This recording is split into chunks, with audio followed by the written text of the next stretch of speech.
Hi, Trinity Baptist Church. Yesterday we were in 1 John. 1 John chapter 5, and three times John uses this word overcome, this phrase, overcome the world, overcome the world, overcome the world. He says that by our faith we can overcome the world. And that doesn't come from nowhere. John learned it from Jesus himself. And we see that if we read John's account of Jesus' life and death and resurrection, the Gospel of John. In chapter 16, John tells us about when Jesus used this exact language to describe what he has done and is doing. This is John 16:25 through 33, which I think is a helpful passage for us as we seek to follow Jesus, our Lord, when so much is going on in the world. John 16:25 says, "I've said these things to you in figures of speech. The hour is coming when I will no longer speak to you in figures of speech, but will tell you plainly about the Father.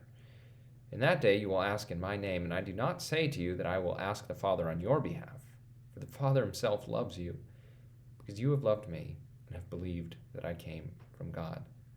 I came from the Father and have come into the world, and now I'm leaving the world and going to the Father."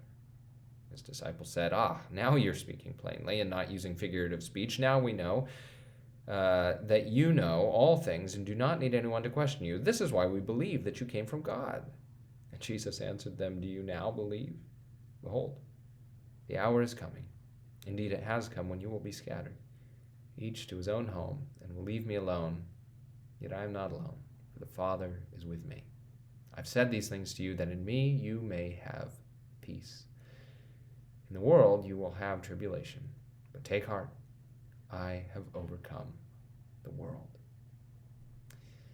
And, as we were hearing yesterday, John takes this phrase from Jesus, "But take heart, I have overcome the world," and said, now that we've seen that he was not just a leader of the people and a good teacher, but in fact the Messiah who died and was raised from the dead and lives today, we can join Jesus in this overcoming the world by our faith.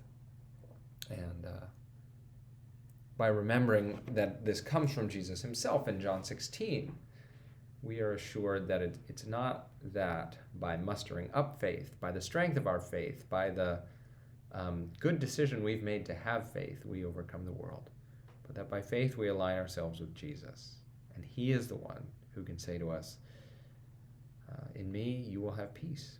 In the world you will have tribulation, but take heart. I have overcome the world.